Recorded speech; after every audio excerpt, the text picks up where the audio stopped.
Les vraies voix qui font tourner la France. C'est l'ouragan le plus puissant enregistré dans le monde cette année. À la mi-journée hier, l'ouragan Melissa, alors de catégorie 5, frappe l'ouest de la Jamaïque. C'est donc la toute première tempête de l'automne et elle n'épargnera personne. Et en France et dans le monde, les phénomènes extrêmes se multiplient et s'intensifient. On parle d'ouragans, de bombes météorologiques, d'épisodes Cévenol, de records de chaleur ou de torrents de pluie. Ces mots utilisés de plus en plus fréquemment révèlent une mutation du vocabulaire climatique. Et que révèlent ces séquences de plus en plus rapprochées? Faut-il y voir une simple variabilité ou une transformation profonde de notre climat? Deux météorologues sont avec nous pour en parler. Avec Rémi André, que vous connaissez bien, notre Rémi André, très connu à Sud Radio, météorologue, et puis Patrick Marlière qui est avec nous, qu'on est ravi d'accueillir aussi, météorologue aussi. Bienvenue sur Sud Radio. Et donc je le disais tout à l'heure, Patrick Marlière, ces mots qu'on entend de plus en plus souvent, et je le disais l'autre jour à Rémi André, ce qui est dingue, c'est que le mot bombe météorologique, on l'avait, enfin il est assez récent. Qu'est-ce que ça change, une bombe météorologique, par rapport à ce qu'il y avait avant ? Mais effectivement, le vocabulaire météo s'enrichit d'expressions par rapport à ce qu'on observe au niveau des variations du climat. Vous avez dû entendre aussi au cours des mois précédents parler de ces fameuses gouttes froides, oui, qui se situaient sur le proche Atlantique, qui faisaient remonter cet air chaud de Méditerranée. Et puis là, effectivement, c'est pas la première fois qu'on parle de bombes météorologiques. Alors c'est un autre terme scientifique. On peut parler de cyclogénèse accentuée. Donc là, on parle de bombes parce que les dépressions classiques, celles qui nous amènent les tempêtes, eh bien, on a observé que lorsque la pression au centre de ce phénomène baisse de 24 hectopascales en moins de 24 heures, ça c'est les termes et les valeurs scientifiques, tous les phénomènes qui sont associés à cette dépression sont amplifiés. Donc on parle d'explosion de tout ce qui est en train de se passer sur un court terme. Voilà pourquoi l'expression de bombe météorologique, lorsque ce phénomène peut s'accentuer dans les heures ou jours à venir, eh bien on est extrêmement prudent, car on sait que tous les phénomènes associés, pluie, vent, vont s'intensifier. Rémi André, on a parlé justement de bombes météorologiques il y a quelques jours, quand il y a eu... Dit-il en me montrant du doigt, merci. Vous êtes une bombe, mais pas météorologique, Cécile. Bah, même si je vous le dis, vous faites aussi la pluie et le beau temps sur Sud Radio. Mais pour pas qu'il y ait de nuages dans notre discussion, c'est beau. On en a parlé au moment du drame dans le Val d'Oise, où il y a quand même eu un mort, etc. Mais on a l'impression que cette semaine, en France, et je pense à nos compatriotes antillais, puisque la Jamaïque ou encore Haïti, c'est pas très très loin de chez eux. On a la tempête au nord de la France qui a traversé de l'île du nord à la Corse. On a l'épisode Cévenol qui se prépare. On a les Antilles. Est-ce qu'on est cerné? Est-ce que c'est partout dans le monde, ces bombes météorologiques? Alors, comme vient de le dire Patrick, la bombe météorologique, c'est un cas bien particulier. Vous venez de parler également de cette tornade, en fait, qui est un phénomène beaucoup plus local. On peut parler, et vous êtes en train d'en parler également, de ces cyclones dont je viens d'entendre là, de dire que c'est le plus gros, ou le cyclone le plus violent de l'année, qu'on soit bien d'accord. Mais tous ces phénomènes-là ne sont pas nés de la dernière pluie, ni de cette année. Tout cela existe évidemment depuis très longtemps, mais maintenant, les moyens de communication que l'on met là-dessus, la population qui augmente dans le monde, tout cela nous amène à en parler beaucoup plus. Mais il faut quand même reconnaître qu'il fut un temps où les cyclones, selon l'échelle que l'on utilise, allaient de 1 à 5, mais si cette année c'est la première, l'année précédente et l'année d'avant, on en a eu plus. Et des cyclones violents de niveau 5, eh bien effectivement, ils ont l'air de se multiplier au point que les Américains et même d'autres sont en train de se poser la question, est-ce qu'il ne faudrait pas rajouter un degré supplémentaire pour les cyclones qui dépassent les 300 km/h? Donc oui, dans le monde entier, on voit bien que les phénomènes extrêmes s'amplifient. Alors ils s'amplifient pour une raison simple, c'est que comme notre atmosphère contient plus d'humidité, puisque la température a augmenté, eh bien il faut bien que cette humidité provoque ce qu'elle doit provoquer, c'est-à-dire des phénomènes extrêmes. Il y a plus de pluie quand il y a un orage, il y a plus de vent quand on a un cyclone, et on a a parfois un petit peu plus de tornades qu'avant dans notre pays, mais n'oubliez pas qu'en 1896, on avait eu une très grosse tornade sur Paris, par exemple. Ouais, oui, Cécile s'en souvient d'ailleurs, c'était la seule à être née dans le studio en 1896. C'était c'est sa seule vanne sur moi. Patrick Marlière, quelle est la différence? Parce que j'ai entendu ça il y a peu de temps. Je ne connaissais pas non plus ce mot. Je connaissais le mot tornade, vortex, multiple. Oui. C'est-à-dire que alors c'est pour ça que nous, on n'est pas météorologue, on reçoit des informations. Est-ce que aujourd'hui, les outils qu'on utilise doivent être aussi updatés tout le temps, parce que finalement, il faut tous ces mots-là. Mais moi, j'avais jamais entendu parler de tornade, vortex, multiple. Moi non plus. C'est quelque chose d'assez phénoménal. Mais est-ce que les outils que nous utilisons sont suffisamment puissants pour comprendre et pour anticiper tout ça?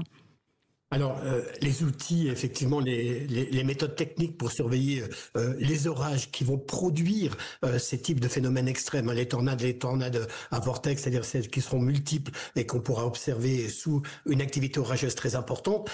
Aujourd'hui, on peut suivre ces événements par pas de 5 minutes. On peut voir l'évolution. On a des radars météo qui nous permettent de suivre ces événements. Pour autant, les prévoir, c'est pas gagné encore, parce que effectivement, des modèles météo peuvent prévoir de vastes zones géographiques où ces phénomènes peuvent se produire, que ce soit dans le sud-ouest, en région parisienne, dans le nord de la France, qui est une des régions les plus touchées par ces phénomènes tornadiques. Donc, on a les outils pour suivre ces événements.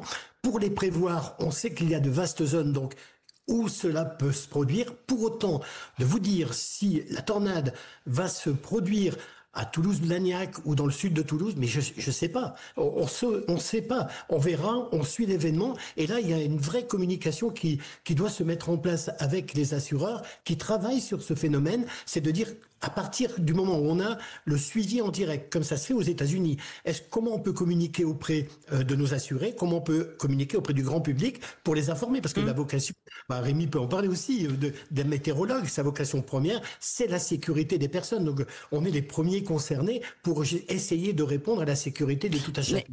Mais pardon, allez-y. Justement, Patrick vient de dire quelque chose d'important, c'est-à-dire de pouvoir faire un suivi en permanence et de pouvoir dire dans un quart d'heure, attention à un phénomène à tel endroit qui est en train de se propager. Oui. Alors, de se développer. Alors oui, car si l'on prend l'exemple de cette tornade au nord de Paris, eh bien, il y a un organisme en France qui s'appelle Kéronos, qui avait bien vu les endroits où nous pourrions avoir le potentiel d'un tel phénomène. Et le Val d'Oise avait été inscrit dans son bulletin.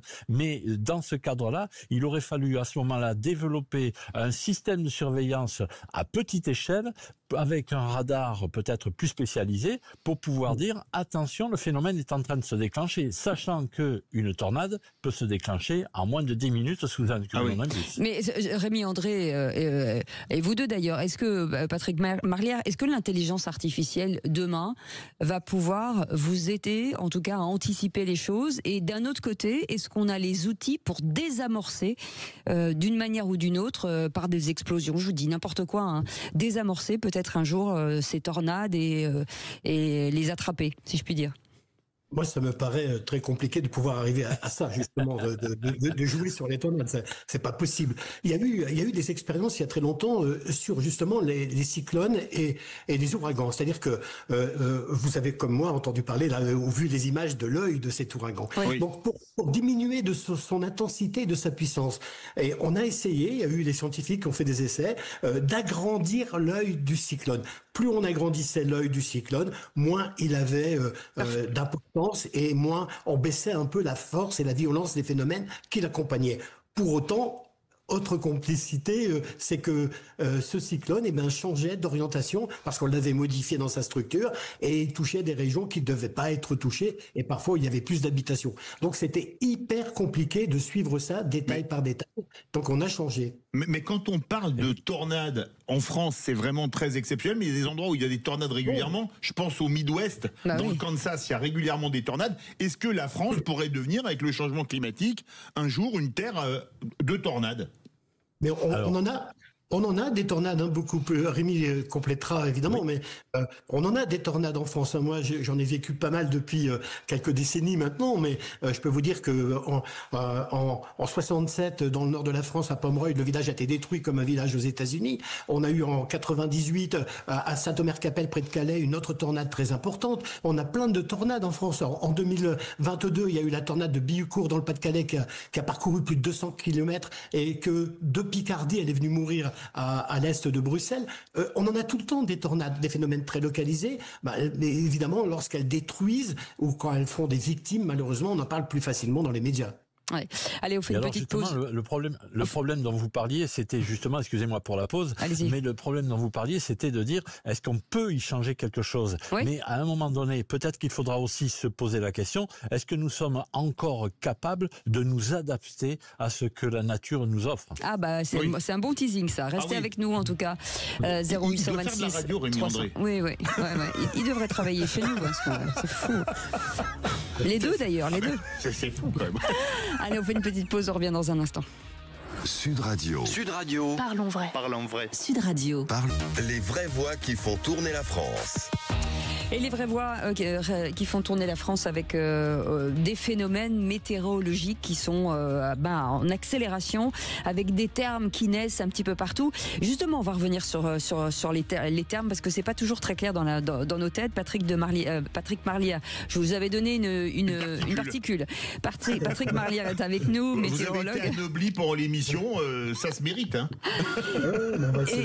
Et Rémi André, qui est avec nous, que vous connaissez bien puisque c'est notre chouchou de la météo sur Sud Radio. On va l'appeler deux André, sinon il va être jaloux. Oui, c'est vrai. Juste pour qu'on se remette tous à niveau, la différence entre un cyclone, une tornade, entre un ouragan, voilà, un typhon, c'est chacun votre tour peut-être d'expliquer ce qu'est l'un et ce qu'est l'autre. On va commencer par Rémi André. Rémi André, une tornade, c'est quoi et ça vient de quoi? Alors, une tornade se forme sous un nuage qui s'appelle le cumulonimbus. Ce qui fait qu'un cumulonimbus, il peut avoir jusqu'à 20 km de large. Et sous le cumulonimbus, il peut y avoir... C'est énorme. Ouais, à peu près. C'est pas énorme. C'est pas mal, 20 km tout de même. Mais il peut avoir jusqu'à...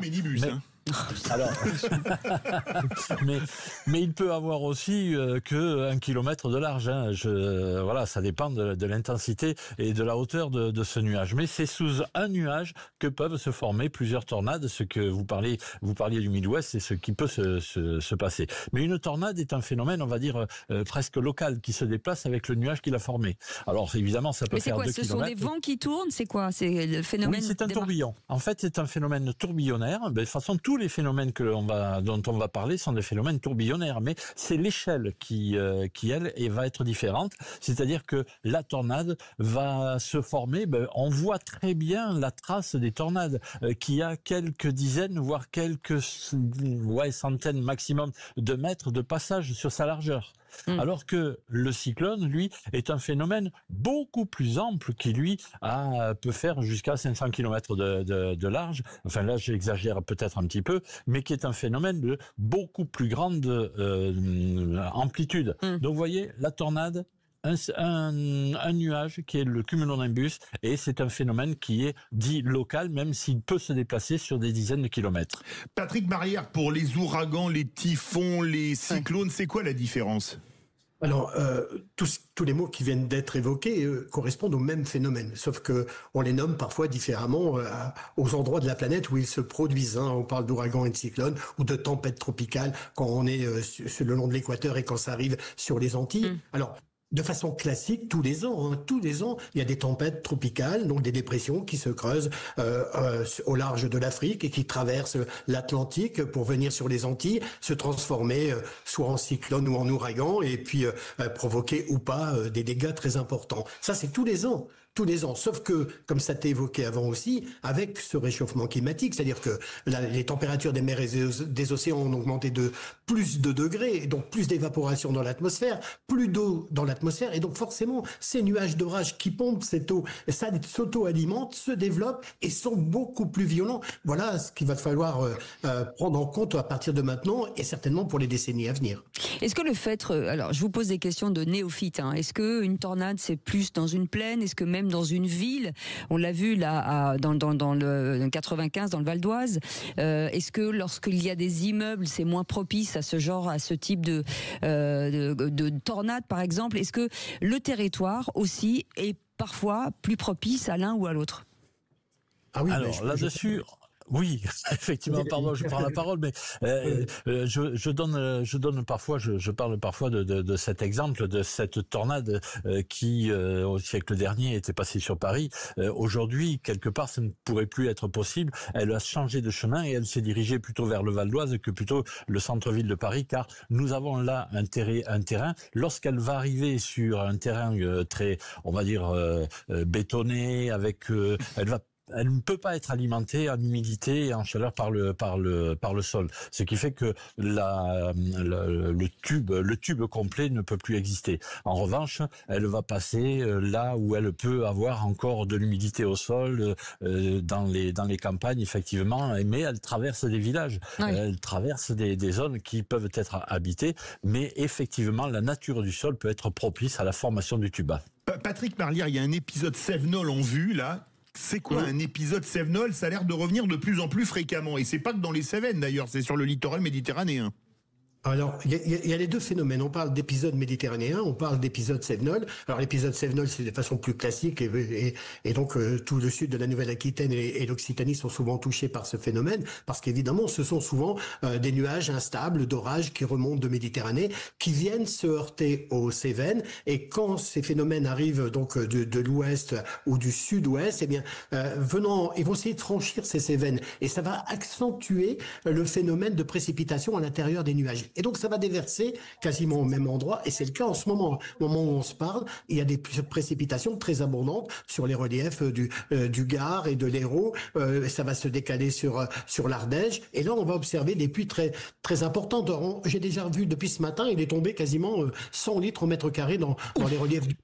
Donc, ça va produire évidemment localement des débordements et des inondations inévitablement. Donc ça, c'est des épisodes Cévenol, on en a chaque année aussi. Et puis les épisodes méditerranéens, ça se décale un peu plus vers le sud-est. Là, ce sont des orages qui vont aussi remonter de Méditerranée, qui vont glisser vers le sud-est de la France et donner sur ces secteurs des pluies très abondantes. On a vu dans les précédentes inondations que sur les Cévennes, on peut avoir des mêmes quantités de pluie qui ont provoqué les inondations à Valence, c'est-à-dire entre 6 et 800 litres en mètre carré en l'espace peut-être parfois de 2 jours. Et c'est le cas aussi dans le sud-est, où on avait eu ça à Fréjus, où il y avait eu des inondations parce qu'il était tombé en quelques heures l'équivalent de 300 litres au mètre carré. Donc inévitablement, ça fait des rivières dans les rues des grandes villes aujourd'hui et ça provoque des inondations. Toute la France est touchée par ce type de phénomène. Est-ce que les côtes, les littoraux par exemple, seront demain ou aujourd'hui plus vulnérables, par exemple, Rémi André?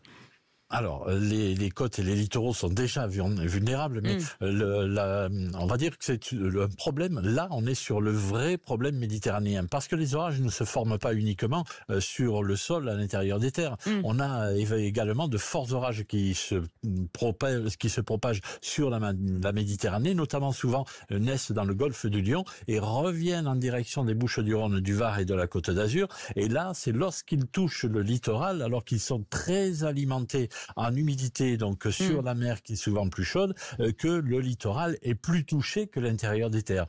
Quand ça se propage en mer pour venir sur le littoral, évidemment, là, nous avons des phénomènes très importants. Et comme le littoral en Méditerranée est souvent relié à un relief très proche, les Préalpes par exemple, ou les Cévennes, on vient d'en parler, eh bien là, ces orages viennent buter là, et ce sont des orages qui, une fois qu'ils ont franchi le littoral, se posent et restent souvent plusieurs heures au même endroit dans un secteur où ils sont alimentés par la Méditerranée en chaleur et en humidité. Et donc c'est là que nous avons ces phénomènes méditerranéens près des côtes. Et ça également, on en trouve depuis toujours et on les a souvent expliqués par ces orages qui sont des orages stagnants. C'est là que l'on a les précipitations les plus importantes.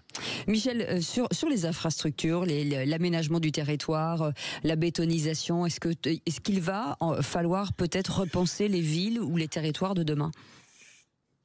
Patrick Marlière.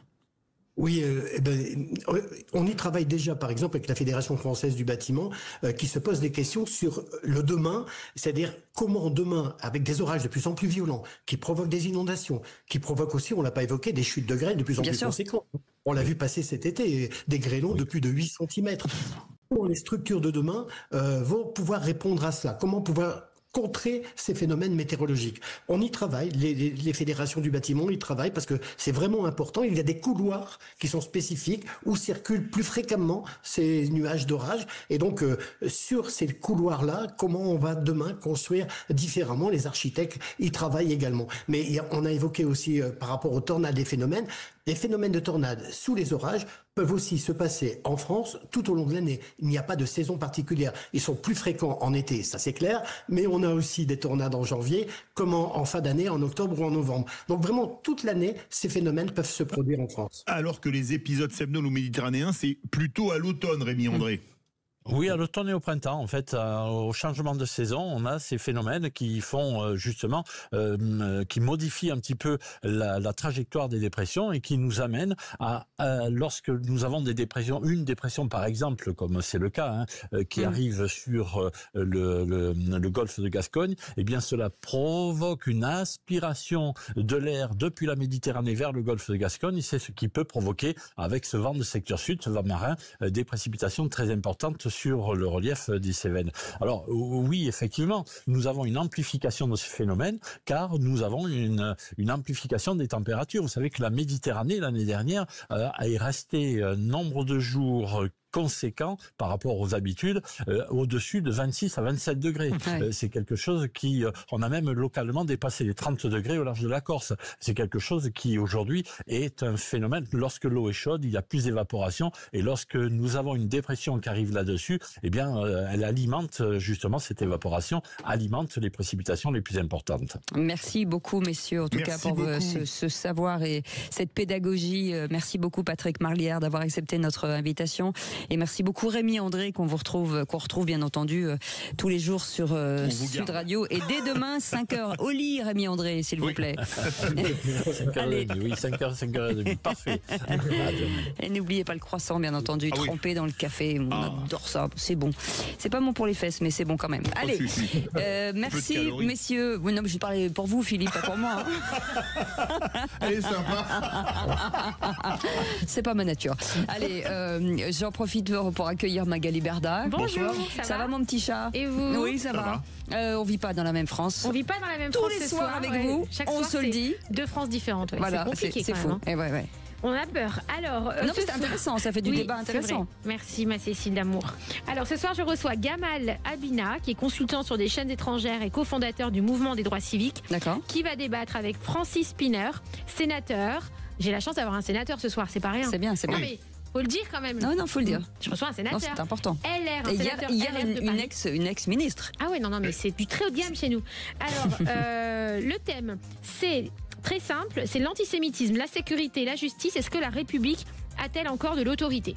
Vaste programme. La République a-t-elle encore une autorité? C'est un vaste sujet, mais passionnant. En tout cas, on en profite pour remercier nos amis Maxime, nos amis Aude avec Justine, avec Antoine et bien sûr François-Louis. On vous souhaite une très très belle soirée en tout cas avec Magali Berda et toutes ses équipes et Mathias entre autres. 0826 300 300, vous les partagez et donnez votre avis sur ce débat. Vous êtes les bienvenus et c'est jusqu'à 21h. On sera là en tout cas. Merci. Allez, à demain. Sud Radio. Sud Radio. Parlons vrai. Parlons vrai. Parlons vrai. Parlons vrai. Parlons vrai. Donc là,